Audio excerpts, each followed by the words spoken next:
কোথায় আছো গো আরব রবি হাবিবি নবী পয়গম্বর, তোমারি বিহনে ইহন জগৎ দিবস হইল অন্ধকার। আল্লাহুম্মা সাল্লি আলা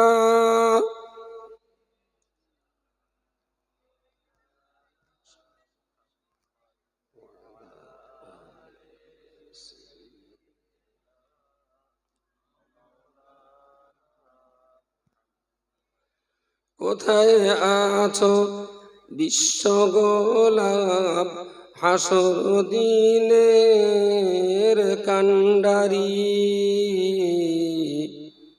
আধার রাতের পূর্ণিমার চাঁদ সত্য পথের দিশারি। আল্লাহুম্মা সাল্লি আলা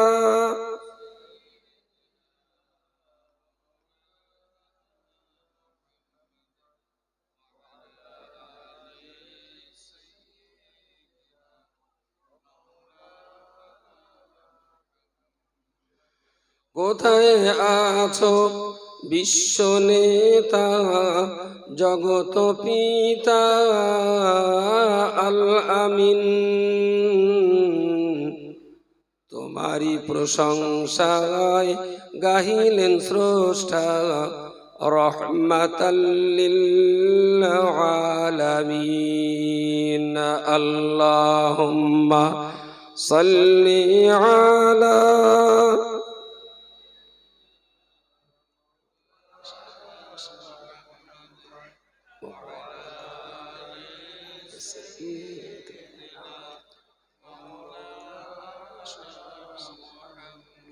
মুআজ্জাজ মুকাররম মুহতারাম উলামায়ে কেরাম, 3 দিন ব্যাপী ইসালে সওয়াব মাহফিলের সম্মানিত সভাপতি, আহত অনাহত স্থানীয় এবং দূরাগত বিভিন্ন স্তরের জামিয়া রহমানিয়ার খাদিম, সহযোগী, ভক্ত মোহাব্বতের ভাই ও বন্ধুগণ, বয়োজ্যেষ্ঠ মুরব্বী বাবাজিগণ, জামিয়ার আসাতাজায়ে কেরাম, স্বেচ্ছাসেবক মণ্ডলী, আমার অত্যন্ত কলিজার টুকরা সন্তান সম জামিয়ার ছাত্র সমাজ, সদস্য, সহযোগী, দাতা ও হিতাকাঙ্ক্ষী, 16তম বার্ষিকী এই ঐতিহাসিক ইসালে সওয়াব মাহফিলের আজকে দ্বিতীয় অধিবেশন। আমরা আল্লাহ শুকরগুজার হচ্ছি, এই গ্রাম এবং এই থানা বা এই ব্লক বা জেলা বলে নয়, জেলার বাইরে থেকেও পশ্চিমবঙ্গের অন্তত 10 থেকে 12টা জেলার বিক্ষিপ্তভাবে মানুষ এই মাহফিলে আনাগোনা করেন। তার বেশি হওয়াটাও অসম্ভব নয়। যারা অনেক দূর দূরান্ত থেকে অনেক কষ্ট করে, কোন কোন মানুষ এমনও আছেন যাদের জামিয়ায় আসার জন্য 1 সপ্তাহ বাজেট, আসতে 1.5 দিন সময় লেগেছে, যেতে আবার 1.5 দিন সময় লাগবে, মাঝখানে 2-3 দিন তারা এখানে কাটাবেন। জামিয়ার সেই সমস্ত সহযোগী, সমর্থক, অভিভাবক, তাদের সকলের প্রতি আন্তরিক ধন্যবাদ, শুকরিয়া ও কৃতজ্ঞতা স্বীকার করছি। গতকালকের ওয়াজ নসিহত আপনারা শুনেছেন, আর আজ আসরের নামাজের পর থেকে নিয়ে এ পর্যন্ত বেশ কিছু আলাপ আলোচনা, সর্বোপরি যেটা আমাদের রুহানি খোরাক, জিকিরের মজলিসে অংশ নেওয়ার পরপরই আমি ঠিক তৈরি ছিলাম না যে আমাকে কিছু কথা বলতে হবে, আর আমিও চেষ্টা করি যতটা কম বলা যায়, কারণ আমি মাইকে উঠলি শ্যালগুলো এত পরিমাণ হুক্কা করছে, ওদের চিৎকার দেখে আমারও দয়া হচ্ছে যে ওরা একটু সুযোগ পাক, ওরা একটু বিশ্রাম পাক। এই শ্যালের হুক্কা হওয়া শুনে শুনে না আমারও খানিকটা অভ্যেস মারা হয়ে গেছে। বলি ওরাও কতটা হুক্কা হওয়া করতে পারে, ওদের ফিল্টার কতটা তলায় আছে আমার একটু দেখার দরকার। আমি খুব বিনয়ের সঙ্গে বলছি, এখানে অনেক আলেম ওলামা আছেন, পূর্বেই শুনেছেন আমাদের হযরত মাওলানা শাহিমউদ্দিন সাহেব, তিনিও আসবেন। মুফতি সাহেবের কাছে শুনলাম, আমি শুনলাম মাটিয়া বুরুজের প্রখ্যাত বক্তা জনাব মনোয়ারুর রহমান সাহেব, শুনছি তিনিও আসছেন আলহামদুলিল্লাহ। এছাড়া আরও অনেক বক্তা এসেছেন বা আসবেন। তাদের সময় নষ্ট করাটা আমার পক্ষে ধৃষ্টতা লঙ্ঘন করাই হবে। আমি খুব স্বল্প সময়ে দুটো কথা না বললে নয়, আপনাদেরকে বলবো। স্বেচ্ছাসেবকদের দায়িত্ব, মোস্তাফিজ যাদের দায়িত্ব দিয়েছিলাম, তোমরা তোমাদের দায়িত্বটা পালন করো। আমার ডায়াসের দুই পাশে যে জায়গাটা আছে, আমরা এই জায়গাটা করেছি বিশিষ্ট কোনো আলেম মানুষ, ভালো মসজিদের একজন ভালো ইমাম সাহেব, শিক্ষিত মানুষ, স্কুলের একটা মাস্টার মশাই, জনপ্রতিনিধি, সমাজের একটু সম্মানিত ব্যক্তি, তাদেরকেও দেখেছি জামিয়ার এই চটে বসতে। তো ইচ্ছা হয়েছে তাদেরকে একটু যদি সম্মান জানাতে পারি, তার জন্য এই জায়গাটুকু। এই ধরনের মানুষ আপনাদের পরিচয় পরিচিতিতে থাকলে আমাদেরকে একটু বলে সহযোগিতা করুন, আমরা তাদেরকে একটু যেন সম্মানজনক জায়গায় সেবা করতে পারি। মোস্তাফিজকে বলছি, দয়া করে এই দুটো জায়গা একটু সংরক্ষিত রাখার চেষ্টা করবে। কোরআনুল কারীমের আমি ছোট্ট একটি আয়াত আপনাদেরকে শুনিয়েছি। কোরআন শরীফের ভিতর আল্লাহ বলেছেন, আলা ইন্না আউলিয়া আল্লাহি লা খাউফুন আলাইহিম ওয়ালা হুম ইয়াহজানুন। আল্লাহ সতর্কতা জারি করে বললেন, আল্লাহ মানে সাবধান হয়ে যাও, সতর্ক হয়ে যাও। সতর্কতা সেখানেই অবলম্বন করতে মানুষকে তাকিদ করা হয় যেখানে মিস ইউজ হলে, অব্যবহার হলে, যথাবিহিত উপযুক্ত পদক্ষেপ গ্রহণ করতে কোনো রকমের ডিস্টার্ব হলে ভয়ঙ্কর ক্ষতি হতে পারে। যার জন্যে 220 কারেন্টের তারের লাইনে খুব একটা দেখা যায় না, তবে 11,000, 33,000 বা 66,000 এই ধরনের বড় বড় হাই টেনশনের তার যে সমস্ত পোলগুলো বহন করে, ওই সমস্ত পোলের গায়ে দেখবেন একটা ছোট্ট হলুদ প্লাকেটে লাল একটা ক্রস চিহ্ন আছে। আর এই ক্রস চিহ্নর মাথার উপরে, ঠিক এই ক্রস চিহ্নর ক্রসিংয়ের উপরে একটা মানুষের কাটা মাথা ওখানে বসানো ছবি দেখানো হয়, আর ইংরেজিতে লেখা থাকে ডেঞ্জার। কারুর চোখে পড়েছেন? আমি একা দেখেছি, সবাই দেখেছে। নিচেই হিন্দিতে লেখা থাকে সাবধান, ইংরেজিতে লেখা থাকে ডেঞ্জার। তো যারা ইংরেজি জানে তারা ইংরেজি পড়ে ওর থেকে একটু দূরে থাকবে, যারা হিন্দি বোঝে তারা হিন্দিটা পড়ে তার থেকে একটু দূরে থাকলো, যারা বাংলা বোঝে তারা বাংলায় পড়ে তার থেকে একটু দূরে থাকলো, যারা বাংলায় হিন্দি ইংরাজি কিচ্ছু বোঝে না তারা অন্তত কাটা মাথাটা দেখেও দূরে থাকবে, যে ওখানে গেলে বোধহয় আমার মাথাটাও যাবে। যার জন্যে একেবারেই অশিক্ষিত গাবের ঢেকি যারা, তাদের জন্য মানুষের কাটা মাথাটা গভর্নমেন্ট বসাবার ব্যবস্থা করেছে, যে লেখাপড়া না জানলেও অন্তত ওই মাথার ছবিটা দেখেও সে যেন এর থেকে একটু দূরে থাকে। কেন না, এই পোলটা যে বৈদ্যুতিক শক্তি বহন করছে তা অনেক শক্তিশালী। ওই তারের গায়ে হাত দিতে হয় না, ওর ত্রিসীমানায় গেলেই পরে টেনে নেয়। সুতরাং ওর থেকে যাতে মানুষ দূরে নিজের নিরাপত্তা এবং নিরাপদ দূরত্বে অবস্থান করতে পারে, তার জন্যে সরকার থেকে, ইলেকট্রিক ডিপার্টমেন্ট থেকে এই ব্যবস্থাটা গ্রহণ করা হয়। এটা সাবধানতা, এটা সতর্কতা, এটা মানুষের ক্ষতি থেকে বাঁচাবার জন্যে ইলেকট্রিক ডিপার্টমেন্টের একটা সাবধানতা বাক্য। আল্লাহ কোরআন শরীফে এই শব্দটা, আল্লাহ সাবধান সতর্কতা অবলম্বনের কথা বেশ কিছু জায়গায় আল্লাহ ব্যবহার করেছেন। তার ভিতরে একটা জায়গায় আল্লাহ বলেছেন, আল্লাহ সাবধান হয়ে যাও, সতর্ক হয়ে যাও। ইন্না আউলিয়া আল্লাহ, যাদের সঙ্গে আল্লাহর দোস্তি হয়েছে, যাদের সঙ্গে আল্লাহর মহাব্বত পয়দা হয়েছে, যাদের সঙ্গে আল্লাহ পাকের একান্ত প্রেম ভালোবাসার বন্ধন তৈরি হয়েছে, তাদের সম্পর্কে তোমরা সাবধানতা অবলম্বন করবে। লা খাউফুন আলাইহিম, তাদের জন্য কোনো ভয় নেই।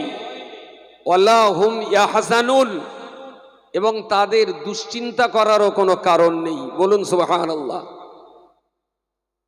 মনে হচ্ছে আমার মজলিসে যা আছে সব কটা আল্লাহর ওলি, যার জন্য লোকের জন্য সুবহানাল্লাহ বলতে যেন একটা হিংসা মানা মনে হলো। একটু সবাই মিলে বলেন সুবহানাল্লাহ, একটু জোরে বলেন সুবহানাল্লাহ।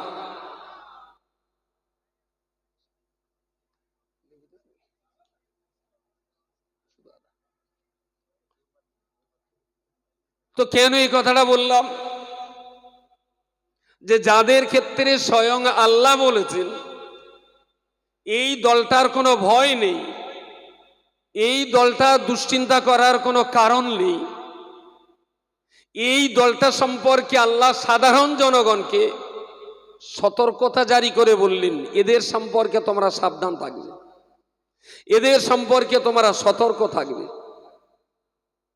লা খাউফুন আলাইহিম ওয়ালা হুম ইয়াহজানুন, ওদের সম্পর্কে ওদের কোনো ভয় করারও প্রয়োজন নেই এবং ওদের দুশ্চিন্তা করারও কোনো দরকার নেই। রব্বুল আলামিন কোরআন শরীফের অপর একটা জায়গায় বর্ণনা করে বলেছেন, আমার আল্লাহ আমাদের জ্ঞান চক্ষু খোলাবার জন্য রব্বুল আলামিন আল্লাহ কোরআনের ভিতরে বলেছেন, ওয়ালা তাকুলু লিমান ইউকতালু ফি সাবিলিল্লাহি, এ পৃথিবীর ইমানদার মানুষেরা সেই সমস্ত মানুষদিগকে তোমরা কোনো দিনের জন্য মরা বলবে না, কোনোদিন তাদেরকে মৃত বলবে না, যারা আল্লাহর রাস্তায় জীবন উৎসর্গ করেছেন, আল্লাহ পাকের জন্য জীবন যারা কোরবানি দিয়েছেন। ওয়ালা তাকুলু লিমান ইউকতালু ফি সাবিলিল্লাহি আমওয়াতা, আল্লাহর পথে যারা জীবন কোরবানি দিয়েছেন তাদেরকে তোমরা কখনো মরা বলো না। ওয়ালা তাকুলু লিমান ইউকতালু ফি সাবিলিল্লাহি আমওয়াতা বাল আহইয়াউ ওয়ালাকিন লা তাশউরুন, আমি আল্লাহ বলছি ওরা জীবন্ত, আমি আল্লাহ বলছি তারা জীবন্ত, ওরা মৃত্যুর পরেও কঠিন কবরের ভিতরে আমি আল্লাহ তাদের এমন কায়দায় জীবন্ত রেখে দিই, পৃথিবীর জীবন্ত মানুষেরা ওদের জীবন্ত থাকাটা কোনো দিনের জন্য বুঝতে পারে না। সচিন তেন্ডুলকর ছক্কা মারলে তারপর সুবহানাল্লাহ বলবেন? ধর্মসভায় কখনো সুবহানাল্লাহ বলতে হয়? এখনো এই জ্ঞান আপনাদের দিতে না পারার জন্য আমি একটু 3 বার উদ্বোস করে নেব। কান ধরিস বল, ওঠবো একটু 3 বার। তাহলে আজ যেন জীবনে কোনোদিন সুবহানাল্লাহ কারুর শেখাতে হয় না। আনন্দ হলে, ইমানদারের চোখে আনন্দ হলে সুবহানাল্লাহ বলাটা ইমানদারের ঠোঁটের অলংকার। আর মঞ্চে যারা থাকে এরা তো শবে বরাতের রোজা করে না, পাবলিকের করতে বলে ওরা ভাঙি দেয়। ওরা সুবহানাল্লাহ না বললে দোষ নেই, আপনারা বললে একটু দোষ। এখন দেখি এই এই এই নোড়ায় যদি থেত হয়ে এইবার থেকে একটু বলে। আল্লাহ বললেন সেই সমস্ত মানুষ যারা দিনের পথে, ইসলামের পথে জীবন কোরবানি দিয়েছেন ওদের তোমরা মরা বলো না, আমি আল্লাহ বলছি আহইয়াউন, ওরা জীবন্ত, ওয়ালাকিন লা তাশউরুন, আর এই সমস্ত মানুষ মরার পরেও কবরে কি করে জ্যান্ত থাকে, পৃথিবীর জ্যান্ত মানুষেরা ওদের জীবন্ত থাকাটা কখনো বুঝতে পারে না। সুবহানাল্লাহ। আমরা যতই ভাবি যে কি করে আছে কবরের ভেতরে জ্যান্দা, তাহলে খায় কি, হিসু লাগলি কোথায় যায়, ওদের কি টয়লেটের দরকার হয় না, গা হাত পাশে হয় কোথায়, এত শীতে কি কবরে গিজার টিজার আছে নাকি? জ্যান্ত মানুষ ভেবে চিনতে তাদের জীবন্ত থাকাটা কোনো মতেই বুঝতে পারবে না। ওয়ালাকিন লা তাশউরুন, এরা যতই ভাবুক এদের সব ভাবনা বিফল হবে, ওদের যুক্তিতর্ক বুদ্ধি দিয়ে ওরা ভাবতে অপারগ। শুধুমাত্র আমি আল্লাহ বলেছি এই কথাটার উপরে বিশ্বাস করি, তারাও বিশ্বাস করবে। আমার জ্ঞানে, আমার কাগজে, আমার মগজে, আমার আকলে, আমার বিবেকে আমি বুঝতে না পারলেও আল্লাহ যখন বলেছেন তারা জ্যান্ত, তো আমি ইমানদার বলছি আমার আল্লাহ বলেছেন জ্যান্ত, তো তারা অবশ্যই কবরের মাটিতে জীবন্তই আছেন। সুবহানাল্লাহ। মানুষের মগজ দিয়ে সব জিনিস বোঝা যায় না, সব জিনিস বোঝা যায় না। অন্ধের মতো দুটো জায়গায় বিশ্বাস করতে হয়।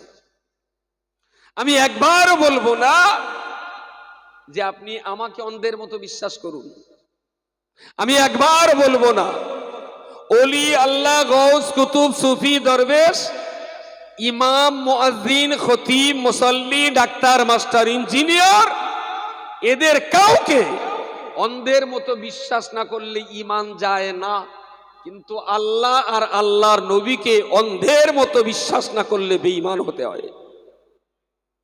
শুধু এই দুটো জায়গা, যুক্তি তর্ক বুদ্ধি বিবেক জ্ঞান গরিমা সমস্ত কিছুকে জলাঞ্জলি দিয়ে আল্লাহ যা বলেছেন সেটা সঠিক, আল্লাহ রসুল যেটা বলেছেন সেটাও সঠিক, এই দুইটা জায়গা ছাড়া পৃথিবীর আর কোনো জায়গায় আমি অন্ধ হতে রাজি না। আমার কথা কি ক্লিয়ার? অন্য লোক কথা বললে একটু যাচাই করব বাছাই করব। একজন বললে এটা কোরআনে আছে, আমি একটু দেখে নেব 30 পারার ভেতরে আছে না 32 পারার বাইরে আছে। কথা বোঝেননি? আজকাল এমন এমন আয়াত পড়ে ব্যাখ্যা হচ্ছে যা 30 পারার ভেতরে পাওয়া যাবে না। জিবরাইলি যদি জিজ্ঞেস করা হয়, হুজুর তুমি তো আল্লাহর আরশ থেকে কোরআন নিয়ে এসেছিলে, তা দেখো দিন এইটা করবে তোরা আছে? জিবরাইল বলল আমি তো এরকম আনিনি, ওরা কোথায় পেয়েছে? আরবিতে বলছে তো পাবলিক ভাবছে কি যে আরবিতে যখন হচ্ছে তাহলে কোরআন শরীফ, কিন্তু আমার যখন আল্লাহ কিঞ্চিত পরিমাণ চোখ দেছে, আমি একবার দেখে নেব যেটা 30 পারার ভেতরে না 32 পারার বাইরে। এখন বহু বক্তাদেরকে আমরা 30 পারার বাইরে এরকম পড়তে শুনছি। এখানে আমি অন্ধ হতে রাজি না। আল্লাহর কালামে যেটা আছে, রাসূলুল্লাহর হাদিসে যেটা আছে, আল্লাহর নবী যা বলেছে সেই জায়গাটাতেও আমি অন্ধ, আমি অন্ধ, আমি অন্ধ। যুক্তি তর্ক বুদ্ধি বিবেককে সবকিছুকে আমি মাইনাস করে দিয়ে আল্লাহ আর আল্লাহর নবীর কথাগুলো আমি অন্ধের মতো বিশ্বাস করে দেব। একটু জোরে হবে না? ফুরফুরা পীর সাহেব কেবলার মতো মানুষ, তিনিও একটা টাইমে কথা বলেছেন।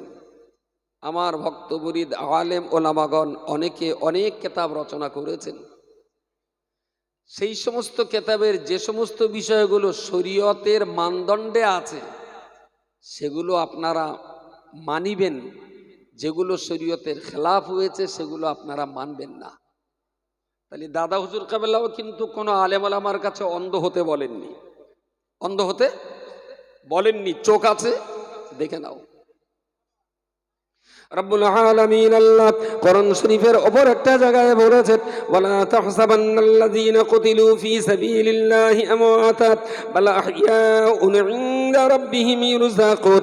রব্বুল আলামিন বলেছেন, এই পৃথিবীর মনুষ্য জাতি, ওয়ালা তাহসাবান্নাল্লাযীনা কুতিলু ফী সাবিলিল্লাহি আমওয়াতা, যে সমস্ত মানুষেরা আল্লাহর পথে যারা জীবন উৎসর্গ করেছেন, আল্লাহর রাহে যারা জীবন কোরবানি দিয়েছেন, ওদের তোমরা মরা বলা তো দূরের কথা, ওদের মরা বলে কখনো ধারণা করো না।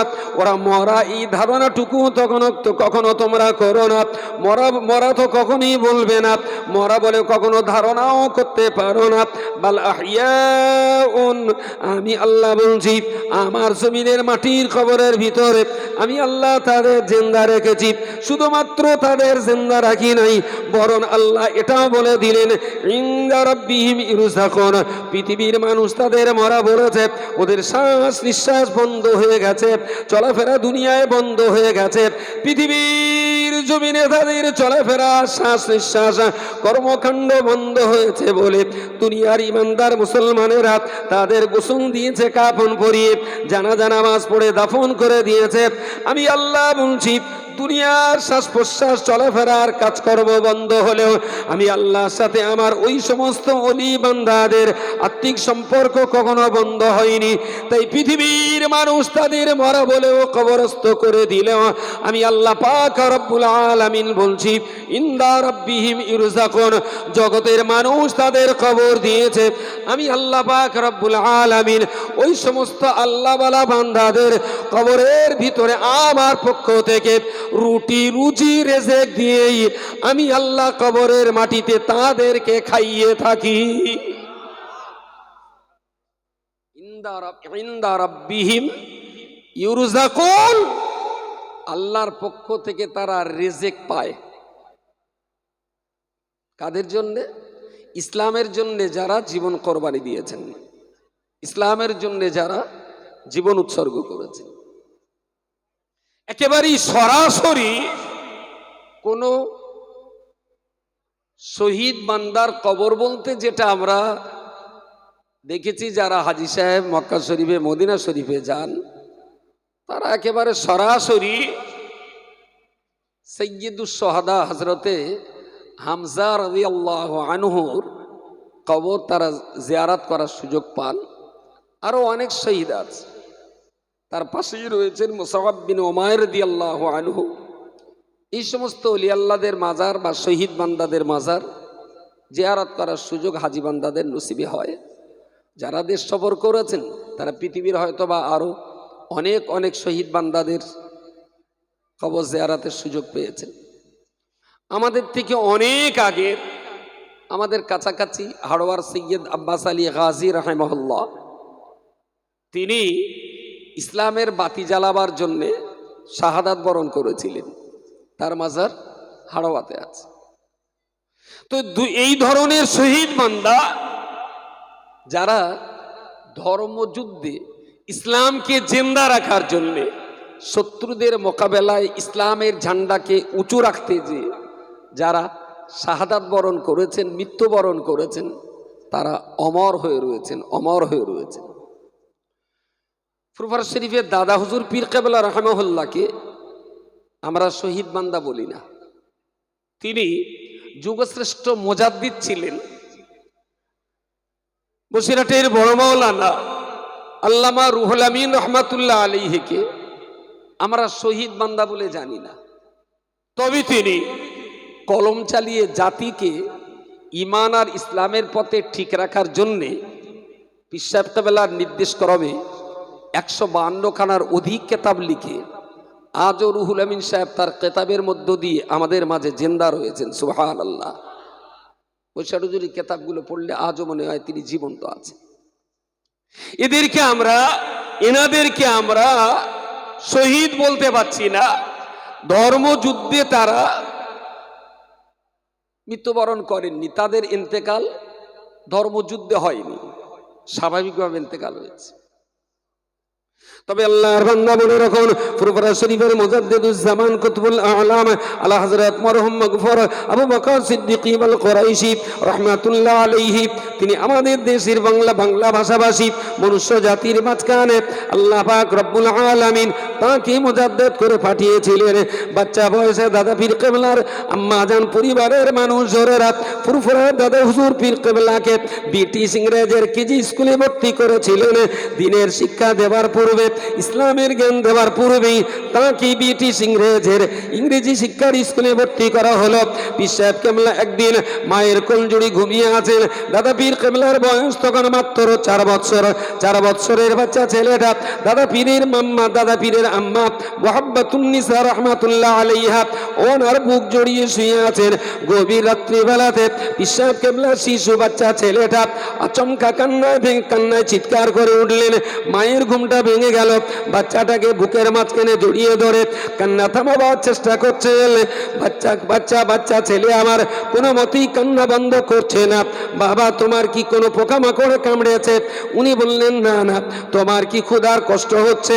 উনি বললেন না। পেটের ভিতরে জ্বালা যন্ত্রণা? উনি বললেন না। স্বপ্নের ভিতরে কি ভয় পেয়েছ? উনি বললেন না। মা কোনো মতেই কান্না থামাতে পারছে না। তাহলে ক্ষুধা পাইনি, কোনো কিছুই তোমায় কামড় দেয়নি, তোমার পেটে কোনো কষ্ট নেই, স্বপ্নে তুমি কোনো ভয় পাওনি, তাহলে তোমার এই কান্নার কারণ কি হতে পারে?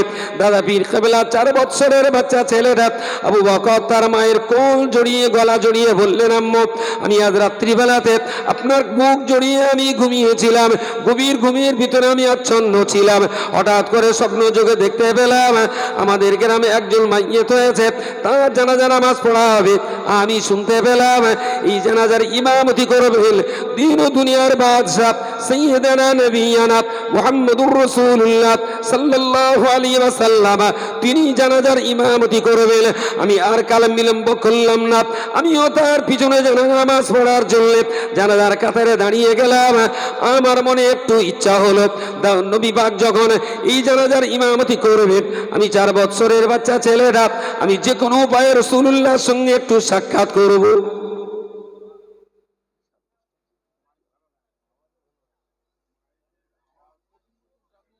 আল্লাহ, 4 বছরের বাচ্চা ছেলে স্বপ্ন দেখছেন জানাজা নামাজ হবে, আর সেই জানাজার ইমাম হবেন কে? আমি কি ভাসুরি নাম জিজ্ঞেস করেছি? কবরে গেলি ওই কথাটা না বলতে পারলে তো জাহান্নাম, অন্তত এখন থেকে একটু বলা অভ্যাস করেন। দাদা হুজুর কেবলা বুঝলেন যে জানাজার ইমামতি করবেন কে? জোরে বলুন, রাসূলুল্লাহ সাল্লাল্লাহু আলাইহি ওয়াসাল্লাম। এই কথা যদি আপনার ঠোঁট দিয়ে না বেরোয়, বারবার এই কথাগুলো বলা অভ্যাস, নেশায় পরিণত করুন, তাহলে মরণের সময় নেশার ঘোরে মুখ দিয়ে কলমা বেরিয়ে যাবে। যদি অভ্যাস না থাকে, যদি নেশা না হয়, আরে নেশা তো বিড়িতে, নেশা তো তামাকে, নেশা তো খৈনিতে, আর আমি বলছি খৈনি, তামাক, বিড়ি, হিরোইন, এতে যত না নেশা আছে তার চাইতে অনেক অনেক বেশি নেশা আছে আল্লাহ আর আল্লাহর নবীর ইশক আর মহব্বতে।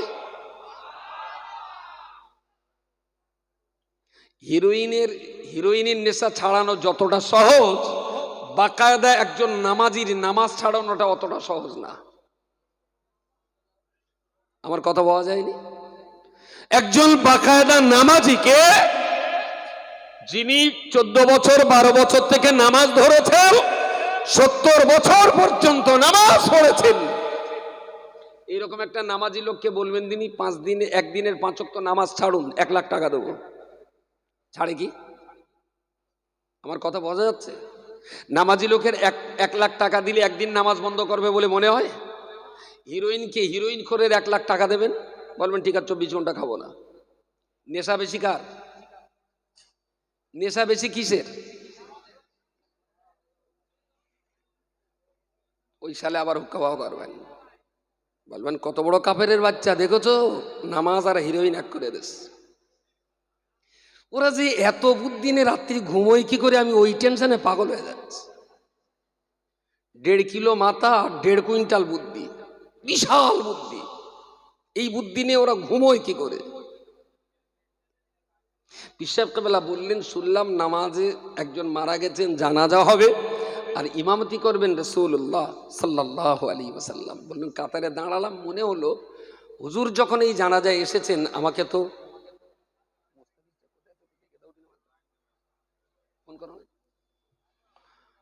রাসূল যখন জানাজায় এসেছেন, আমাকে যে কোনো ওসিলায় রাসূলুল্লাহর সঙ্গে একটু সাক্ষাৎ, সালাম, মুসাফা করতেই হবে। জোরে বলুন সুবহানাল্লাহ। কার কথা বলছি আমি? ফুরফুরা পীর সাহেব কাবেলার কথা বলছি। 3 নবীর সঙ্গে সাক্ষাতের দেওয়ানা হয়েছেন। বয়স কত? বয়স অনলি 4 ইয়ার্স। আমাদের দেশে বৈশাখ জ্যৈষ্ঠ মাসে বৃষ্টি হলে 4 বছরের ছেলে প্যান খুলে পানিতে ফুটবল খেলে, প্যান খুলে, তার মানে তার তখন ইজ্জত সম্মান বোঝে না। যে রাজ্যের 4 বছরের বাচ্চা প্যান খুলে পুকুরে গোসল করে, সেই রাজ্যের আর একটা 4 বছরের বাচ্চা সে স্বপ্নে নবীর জিয়ারাতের পরিকল্পনা আঁটছেন। বলুন সুবহানাল্লাহ, সুবহানাল্লাহ। আমি দাদা হুজুরের কবর দেখে চিনি নি। দাদা হুজুরের কবরের গুম্বজার মিনার দেখে আমরা হুজুর চেনা লোক না। আমরা বইয়ের অক্ষরের ভিতর দিয়ে পীর আর মুর্শিদ ওলি আল্লাহদের চেনার চেষ্টা করি, কবর দেখে না। যারা ইট পাটকেল দেখে পীর বোঝে তাদের বক্তব্য ইট পাটকেল পেনাই হয়। ওরা বিরাট বড় গম্বুজ দেখলে মনে করে তাহলে বিরাট বড় পীর, ছোট পেনা গম্বুজ দেখলে ভাবে এটা খুব ছোট পীর। ওরা গম্বুজটাই চেনে। উলি আল্লাহকে চিনতে গেলে কবরের গম্বুজ, মিনার, ইট পাটকেল, সিমেন্ট, বালি, মাটি আর রড দেখে চেনা যায় না, ওর ভিতরে শুয়ে থাকা মানুষটাকে কেতাবের পৃষ্ঠা দিয়ে চিনতে হয়। প্রিয় শ্রোতা মণ্ডলী, মনে রাখুন, মা কান্না থামিয়ে মাকে বললেন, আম্মু আমি জনগণের ভিড় ঠেলে ঠেলে একেবারেই সামনে চলে গেলাম। যে জায়গাটায় গ্লাসের খাটিয়া রাখা আছে আমি ওই জায়গায় পৌঁছে গিয়ে লক্ষ্য করে দেখলাম দিন ও দুনিয়ার বাদশাহ সাইয়্যিদুনা নবিয়্যিনা মুহাম্মদুর রাসূলুল্লাহ সাল্লাল্লাহু আলাইহি ওয়াসাল্লাম জানাজার ইমামতি করার জন্য তিনি অপেক্ষায় রয়েছেন।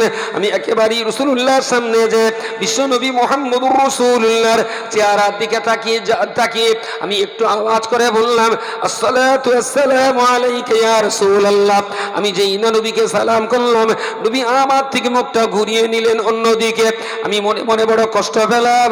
আমি রাসূলুল্লাহকে সালাম করলাম, রাসূলুল্লাহ আমার সালামের জবাব না দিয়ে কেন, কি কারণে আমার থেকে চেহারাটা অন্যদিকে ঘুরিয়ে নিলেন। আমি আবার ঘুরে ঘুরে রাসূলুল্লাহর সামনে দাঁড়ালাম, রাসূলুল্লাহর চেহারার দিকে তাকিয়ে আমি দ্বিতীয়বারের জন্য সালাম করলাম। নবী আমার চেহারাটা আবার ঘুরিয়ে নিলেন। আমি তৃতীয়বার আবার রাসূলুল্লাহর সামনে দাঁড়ালাম, কিন্তু দুইবার সালাম করলাম, রাসূলুল্লাহ সালামের জবাব দিলেন না, বরং মুখটা ঘুরিয়ে নিলেন। আমি তৃতীয়বার নবীর সামনে বেয়াদবি করা আমার পক্ষে সম্ভব হলো না। আবার সালাম করলে আবার যদি রাসূলুল্লাহ মুখটা ঘুরিয়ে নেন, আমার ক্ষেত্রে রাসূলুল্লাহর ক্ষেত্রে আমার দ্বারায় বড় বেয়াদবি করা হয়ে যাবে। আমি আবার রাসূলুল্লাহর সামনে দাঁড়িয়ে বললাম, ইয়া রাসূলুল্লাহ, ইয়া হাবিবাল্লাহ, আমি আবু বকর, মাত্র 4 বছর আমার বয়স, আমি আপনাকে সালাম করেছি, আমি দুইবার সালাম করেছি, আমার থেকে আপনি মুখটা ঘুরিয়ে নিয়েছেন। হুজুর, আমি জানতে চাইছি আমার কোন দোষের কারণে, কোন অপরাধের কারণে, কোন ত্রুটির কারণে আমার থেকে আপনি মুখটা ঘুরিয়ে নিলেন। ইয়া রাসূলুল্লাহ, ইয়া হাবিবাল্লাহ, আমি যতদূর জানতে পেরেছি 4 বছর বয়সের ছেলেরা যত রকমের অন্যায় আর পাপ করুক না কেন, আল্লাহ পাক রব্বুল আলামিন 4 বছরের নাবালকের পাপের খাতা খোলেন না, আল্লাহ তাদেরকে আগাম ক্ষমা করে রেখেছেন। ইয়া রাসূলুল্লাহ, ইয়া হাবিবাল্লাহ, আমি আবু বকর, আমার যদি কোনো দোষ ত্রুটি আপনার কাছে ধরা পড়ে, স্বয়ং আল্লাহ পাক তো 4 বছরের বাচ্চার গুনাহ লেখেন না, আপনি কি আমি আবু বকরের 4 বছরের ত্রুটি মাফ করতে পারেন না? হুজুর, আমার বয়স তো মাত্র 4 বছর, সত্যি কি আমি অপরাধী? আপনি আমার সালামের জবাব না দিয়ে দুবার ঘুরে গেছে। সত্যি যদি আমি অপরাধী হই, তাহলে আল্লাহ তো নাবালকের গুনাহ আগাম ক্ষমা করে রেখেছেন, আপনি কি আমাকে ক্ষমা করা যায় না? পিসাব কেবলা মাকে বললেন, আম্মু আমি যেই না রাসূলুল্লাহকে এই কথাটা বললাম, নবী আমার বুকের মাঝখানে জড়িয়ে ধরে বললেন, বাবা আবু বকর, আমায় বুকের ভিতরে জড়িয়ে ধরে বললেন, বাবা আবু বকর, আমি নবী মুহাম্মদুর রাসূলুল্লাহ সাল্লাল্লাহু আলাইহি ওয়াসাল্লাম, আমি কেন তোমার উপরে ক্ষোভ করতে যাব? আমি কেন তোমার উপরে রাগ করব? কেনই বা তোমার ত্রুটি আমি ধরতে যাব? আসলে তো আমার চেহারা দেখলে আমার বড় কষ্ট হয়, তুমি আমার সামনে আসলে আমার বড় কষ্ট হয়, কারণ আমি জানতে পেরেছি আল্লাহ পাক রব্বুল আলামিন তোমার মতো আবু বকরের দ্বারাতে এই বাংলার লক্ষ কোটি জাহান্নামের পথের প্রতীক বান্দাদিগকে আমার আল্লাহ পাক রব্বুল আলামিন তোমার দ্বারাতে আমার আল্লাহ কোটি কোটি জাহান্নামী বান্দাদিগকে আল্লাহ পাকের জান্নাতের রাস্তা ধরিয়ে দেবেন। জোরে সোরে বলুন সুবহানাল্লাহ। তোমার দ্বারাতে আল্লাহ লক্ষ কোটি মানুষকে জাহান্নামের পথ থেকে জান্নাতের পথ দেখাবেন, অথচ তোমাকে তোমার পরিবারের মানুষজন চাকরি করে মোটা পয়সা রোজগার করবার ইচ্ছা নিয়ে ব্রিটিশ গভর্নমেন্টের কেজি স্কুলে ভর্তি করেছে দিন ছাড়াই। তাহলে আল্লাহর ইচ্ছা আছে তোমার দ্বারাতে বেদিনদেরকে দিনের পথ দেখাবেন, কিন্তু যে লাইনে পড়াশোনাটা শুরু হয়েছে এই লাইনে পড়াশোনা করে তো বেদিনকে দিনের পথ দেখানো যাবে না। জাহান্নামীদেরকে জান্নাতের পথ দেখাতে গেলে তো কোরআনের জ্ঞান দরকার, হাদিসের জ্ঞান দরকার, নাহু সারফের জ্ঞান দরকার, আকায়েদের জ্ঞান দরকার। সেই লাইনে তো তুমি পড়াশোনা করোনি, কিন্তু আল্লাহর ইচ্ছা রয়েছে তোমার দিয়ে দিনের অনেক খেদমত নেবেন। তাই তোমার দেখলে না আমার খুব কষ্ট হয়। তোমার উপরে আমার কোনো ক্ষোভ নেই, আমার কোনো অভিযোগ নেই, আমি কোনো অসন্তুষ্ট না। দেখলে শুধু একটু কষ্ট হয়, তাই মুখটা দুবার ঘুরিয়ে নিয়েছিলাম। দুঃখ করো না বাবা। পিসাব কাবলা বললেন, ইয়া রাসূলুল্লাহ, ইয়া হাবিবাল্লাহ, তাহলে কোন রাস্তা অবলম্বন করলে পরে, কোন পথ ধরলে পরে আপনি আমার থেকে আর মুখ ঘুরিয়ে নেবেন না? ওই রাস্তাটা কি একটা বারের জন্য আমায় বলে দেবেন? নবী আমার বললেন, বাবা আবু বকর, তুমি তোমার মাকে বলবে তুমি দুনিয়াবি লেখাপড়া অবশ্যই শিখবে, তার আগে তোমাকে কোরআন শিখতে হবে, হাদিস শিখতে হবে, আকিদার মাসলা মাসাইল শিখতে হবে, ফতোয়া ফারায়েজ শিখতে হবে, দিনের বড় জ্ঞানী পণ্ডিত তোমাকে হতে হবে। তবে তো তুমি দেশের জনগণকে জাহান্নামের পথ থেকে জান্নাতের রাস্তা দেখাতে পারবে।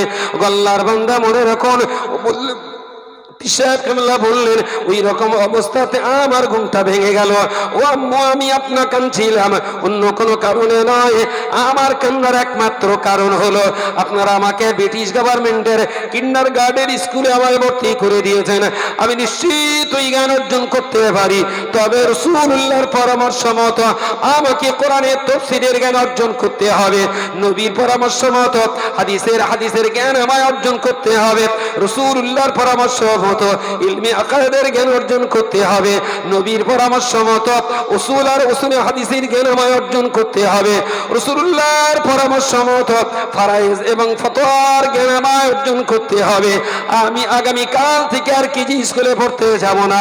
আল্লাহ পাকের শরীয়ত, কোরআন, হাদিস, ইজমা, কিয়াসের যেখানে জ্ঞান দেওয়া হয় আমাকে সেই জায়গায় ভর্তি করে দিতে হবে। জোরে সোরে বলুন সুবহানাল্লাহ। ও আল্লাহর বান্দা, আমি কি জানতে পারি যে বাংলার 4 বছরের ছেলেরা উলঙ্গ অবস্থায় খেলাধুলা করতে পারে, সেই বাংলার আর এক প্রান্তের মাত্র 4 বছরের একটা বাচ্চা ছেলেটা দাদা পীর কেবলা রহমাতুল্লাহ আলাইহি 4 বছর বয়সে রাসূলুল্লাহ দ্বারাতে লেখাপড়ার লাইন তিনি পেয়ে গেলেন। স্বয়ং রাসূল পাক সাল্লাল্লাহু আলাইহি ওয়াসাল্লাম যে মানুষটার পড়াশোনার রাস্তা বলে দিতে পারেন, নিশ্চিত করে এই মানুষটা শরীয়তের খেলাফ কোনো বাতিল ফেরকার হতে পারে না। তো রসুলের দেখানো পথেই পিসাব কাবলা পড়াশোনার জীবন